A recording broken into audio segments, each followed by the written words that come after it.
সেই তাফসিল কোরআন যিনারা শোনাবেন আমার শ্রদ্ধাভাজন আলেমগণ, উপস্থিত এই তাফসিলে কোরআন শোনার জন্য আমার বয়োজ্যেষ্ঠ মুরব্বী, আমার যুবক, পদ্মার আড়ালে আমার মা বোনেরা, এই মাঠের চারিপাশে অসংখ্য দোকান, অনেক আমার গুরুজন, আমার মুরব্বী, আমার যুবক ভাইয়েরা বসে আছেন, তাদেরকে এবং এই তাফসিলে কোরআন অনুষ্ঠানে সহযোগিতার জন্য বিভিন্ন দুর্গাপুর জয়নগর ইউনিয়ন থেকে আমার বিএনপির নেতা ও কর্মী, অঙ্গ সংগঠনের এবং সহযোগী সংগঠনের নেতা কর্মী ভাইরা সবাইকে আমি সালাম জানাচ্ছি। পাশাপাশি আজকের এই তাফসিলে কোরআন যারা আয়োজন করেছেন, অক্লান্ত পরিশ্রম করে আপনাদেরকে, এলাকাবাসীকে, মুসলমান ভাইদেরকে তাফসিলে কোরআন শোনার জন্য যারা অক্লান্ত পরিশ্রম করে আয়োজন করেছে, সেই অক্লান্ত পরিশ্রমে এই আয়োজক বৃন্দকে আমি সালাম জানাচ্ছি। আসসালামু আলাইকুম। আসলে যেমনিভাবে আপনারা তাফসিলে কোরআন শোনার জন্য এখানে উপস্থিত আছেন, মাওলানা সাহেব আছেন, কিন্তু মাঠ যদি ফাঁকা পাওয়া যায় উনি আপনাদের কোরআন হাদিস থেকে যে কথাগুলো শোনাবেন, এই কথা শোনার জন্য ওনার আগ্রহ কমে যায়। তাই আমি এলাকাবাসীকে অনুরোধ করব যে আমার মাওলানা সাহেবদেরকে আপনাদেরকে সহযোগিতা করতে হবে। আপনারা এদিক সেদিক ঘোরাফেরা না করে প্যান্ডেলের ভিতরে আসবেন, আপনারা হাদিস ও কোরআনের কথা শুনবেন এবং মাওলানা সাহেব আপনাদেরকে হাদিস ও কোরআন দিয়ে সুন্দরভাবে আপনাদেরকে আপনাদের মনে, আপনাদের অন্তরে যেন আপনারা খালি শোনা না, আপনারা এগুলো পালন করতে পারেন, সেই দিকে উনি বক্তব্য রাখবেন।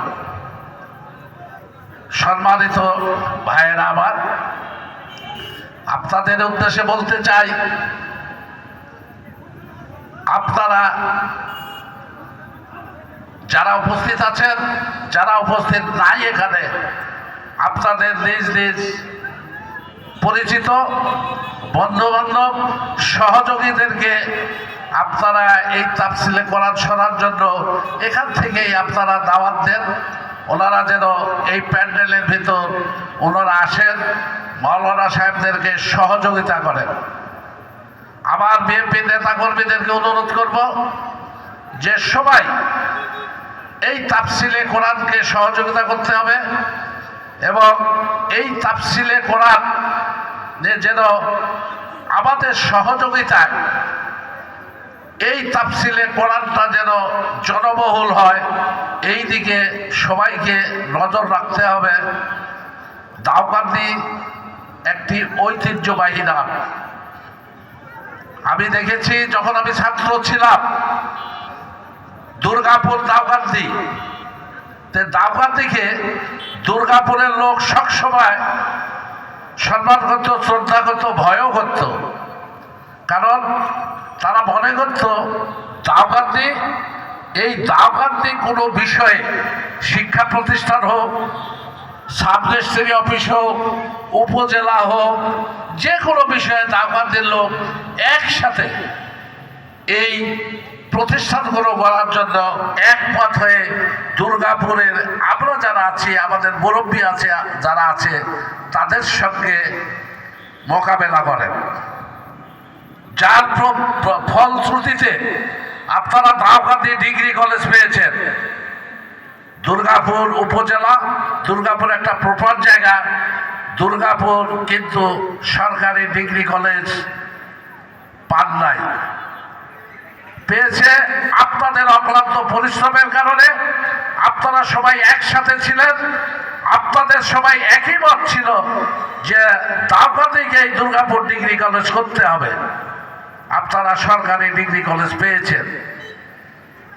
সেই কারণেই আমি বলবো, দাউকান্দির মানুষ শান্তিপ্রিয় মানুষ, শিক্ষানুরাগীর মানুষ এবং হাদিস কোরআনকে শ্রদ্ধা করে হাদিস কোরআন শোনার জন্য এই প্যান্ডেলটি আপনারা ভরে দেবেন এবং মাওলানা সাহেব যেন আপনাদেরকে হাদিস কোরআনের কথা শোনাতে পারে, এই দায়িত্বটুকু আপনাদের কাছে দিয়ে গেলাম। পাশাপাশি সবাইকে আমি, যারা উপস্থিত আছেন তারা সবাই মাওলানা সাহেবের কথা শুনবেন।